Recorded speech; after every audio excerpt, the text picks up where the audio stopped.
Surah An-Nisa ayat Assalamualaikum warahmatullahi 93 sampai wabarakatuh. 100. Kita lanjut pada surat An-Nisa ayat 93. Dan barang siapa membunuh seorang yang beriman dengan sengaja, maka balasannya ialah neraka jahanam. Dia kekal di dalamnya. Allah murka kepadanya dan melaknatnya serta menyediakan azab yang besar baginya. Asbabun Nuzul ayat 93. Menurut Ikrimah, ayat ini diturunkan kepada seorang sahabat Ansar yang membunuh saudara Mikyas bin Subabah. Oleh Rasulullah, denda sahabat itu dibayar kepada Mikyas sebagai keluarga terbunuh. Setelah denda diterima, Mikyas langsung membunuh pembunuh saudaranya itu. Lalu Rasulullah bersabda, "Aku tidak menjamin keselamatan jiwanya, baik di bulan halal maupun bulan haram." Hadis riwayat Ibnu Zahir. Di sini Mikyas membunuh si pembunuh saudaranya, padahal Mikyas sudah menerima denda yang dibayar oleh Rasulullah. Oleh karena itu Rasulullah menyebutnya tidak menjamin keselamatan jiwanya, baik di bulan halal ataupun bulan haram. Ayat 94. Wahai orang-orang beriman, apabila kamu pergi berperang di jalan Allah, maka telitilah, carilah keterangan, dan janganlah kamu mengatakan kepada orang yang mengucapkan salam kepadamu, kamu bukan seorang yang beriman, lalu kamu membunuhnya dengan maksud mencari harta benda kehidupan dunia. Padahal di sisi Allah ada harta yang banyak. Begitu juga keadaanmu kamu dulu. Lalu Allah memberikan nikmatnya kepadamu, maka telitilah. Sungguh Allah maha teliti terhadap apa yang kamu kerjakan. Asbabun Nuzul ayat 94. Ibnu Abbas mengatakan bahwa ayat ini diturunkan berkenaan dengan seorang lelaki dari Bani Sulaim. Pada suatu hari menggiring kambingnya lewat di depan beberapa sahabat Rasulullah dan mengucapkan salam. Para sahabat berkata, ia mengucapkan salam kepada kita dengan maksud agar ia selamat. Karena itu mereka menyergap dan membunuh lelaki itu. Lalu mereka membawa kambingnya ke hadapan Rasulullah. Hadis riwayat Bukhari, Tirmizi dan Hakim. Terjadi kesalahan oleh para sahabat sebab mereka membunuh seseorang yang telah mengucapkan salam. Mereka tidak mengetahui bahwa mereka juga dulu mengucapkan syahadat itu, mengucapkan la ilaha illallah secara sembunyi-sembunyi. Itulah yang terjadi kepada lelaki yang membawa kambing tersebut. Mereka membunuh si penggembala padahal sudah mengucapkan salam kepada mereka. Ayat 95. Tidaklah sama antara orang beriman yang duduk, yang tidak ikut berperang tanpa mempunyai ujur halangan, dengan orang yang berjihad di jalan Allah dengan harta dan jiwanya. Allah melebihkan derajat orang-orang yang berjihad dengan harta dan jiwanya atas orang-orang yang duduk ataupun tidak ikut berperang tanpa halangan. Kepada masing-masing Allah menjanjikan pahala yang baik, surga, dan Allah melebihkan orang-orang yang berjihad atas orang yang duduk dengan pahala yang besar. Ayat 96, yaitu beberapa derajat darinya serta ampunan dan rahmat. Allah Maha Pengampun dan Maha Penyayang. Asbabun Nuzul ayat 95-96. Zaid bin Sabit berkata saat awal ayat 95 turun, tidaklah sama orang mukmin yang duduk tidak ikut berperang.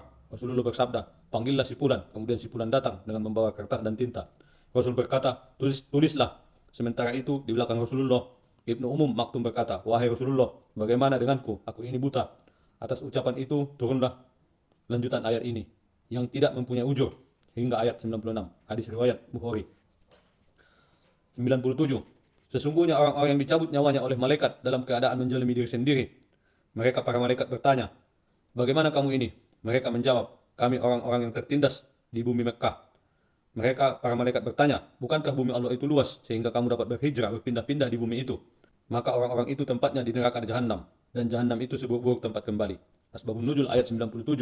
Ibnu Abbas mengatakan bahwa saat perang Badar, di antara anggota pasukan kaum musyrikin terdapat beberapa orang muslimin yang masih lemah iman. Oleh karena itu banyak di antara orang muslimin yang masih lemah iman tadi mati terbunuh oleh anak panah atau pedang pasukan Rasulullah. Atas hal itu Allah menurunkan ayat ini. Hadis riwayat Bukhari. 98. Kecuali mereka yang tertindas baik laki-laki ataupun perempuan dan anak-anak yang tidak berdaya dan tidak mengetahui jalan untuk berhijrah. 99. Maka mereka itu mudah-mudahan Allah memaafkannya. Allah Maha Pemaaf, Maha Pengampun. Ayat 100. Dan barang siapa berhijrah di jalan Allah, niscaya akan mendapatkan di bumi ini tempat hijrah yang luas dan rezeki yang banyak. Barang siapa keluar dari rumahnya dengan maksud berhijrah karena Allah dan Rasulnya, kemudian kematian menimpanya sebelum sampai ke tempat yang dituju, maka sungguh pahalanya telah ditetapkan di sisi Allah, dan Allah Maha Pengampun, Maha Penyayang. Asbabun Nuzul ayat 100. Ibnu Abbas mengatakan ayat ini diturunkan berkenaan dengan Darmah bin Jundub yang sudah sangat tua. Ia berniat keluar dari rumahnya untuk berhijrah mencari keridhaan Allah dan Rasulnya.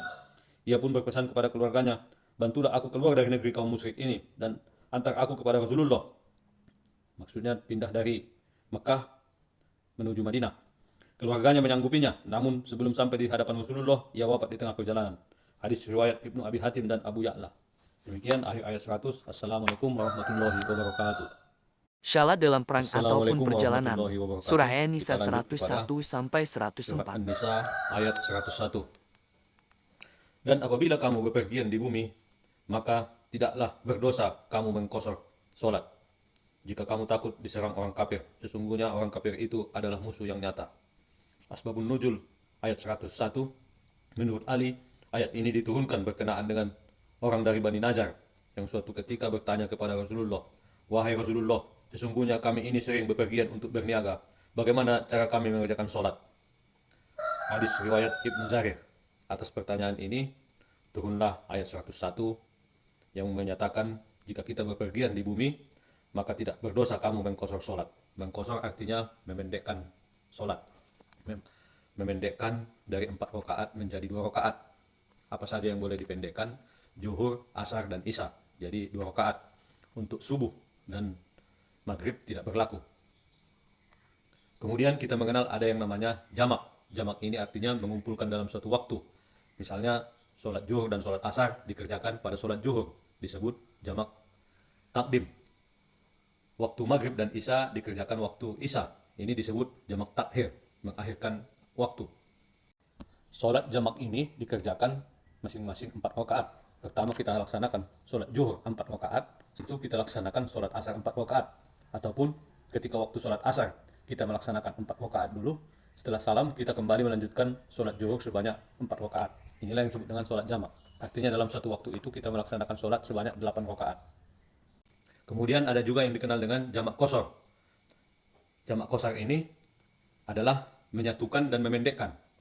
Misalnya sholat zuhur dan sholat asar dikerjakan di waktu zuhur masing-masing 2 rakaat, zuhur 2 rakaat, asar 2 rakaat. Ini jamak qashar. Atau juga sebaliknya, waktu zuhur dan asar dikerjakan di waktu asar masing-masing 2 rakaat. Pertama kita melaksanakan sholat asar dulu 2 rakaat, kemudian melaksanakan sholat zuhur 2 rakaat. Jadi ada 3 macam tadi. Pertama mengqashar, memendekkan. Kemudian jamak, menyatukan. Kemudian ada jamak qashar, menyatukan dan memendekkan. Inilah tata cara sholat dalam bepergian.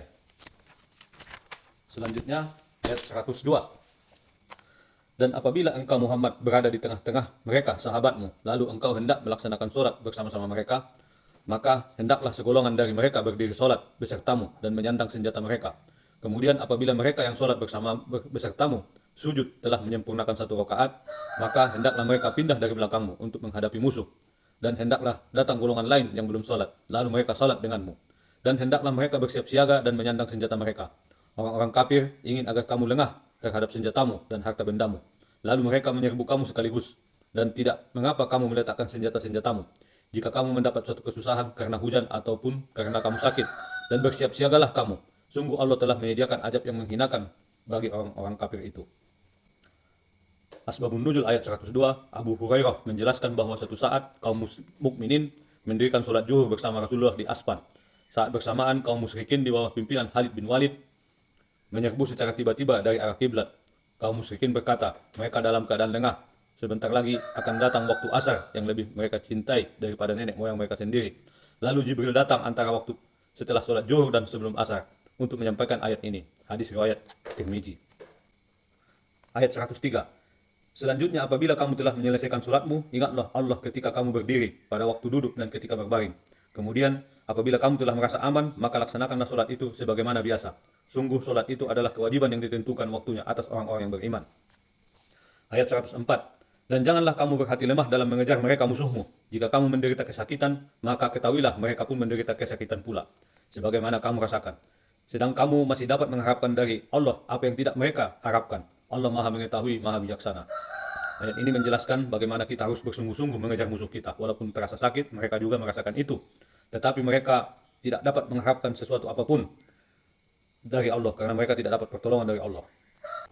Demikianlah akhir dari ayat 104 yang kita mulai dari ayat 101 tadi, menjelaskan bagaimana tata cara sholat dalam bepergian. Kemudian ayat 102 menjelaskan bagaimana tata cara sholat dalam keadaan perang. Ayat 103 bagaimana kita melaksanakan sholat dalam keadaan darurat, namun setelah tiba waktu aman, kita harus melaksanakan sholat itu sebagaimana biasanya. Ayat 104, kita harus bersemangat dalam mengejar musuh dalam peperangan, walaupun keadaan sakit. Demikian, Assalamualaikum warahmatullahi wabarakatuh.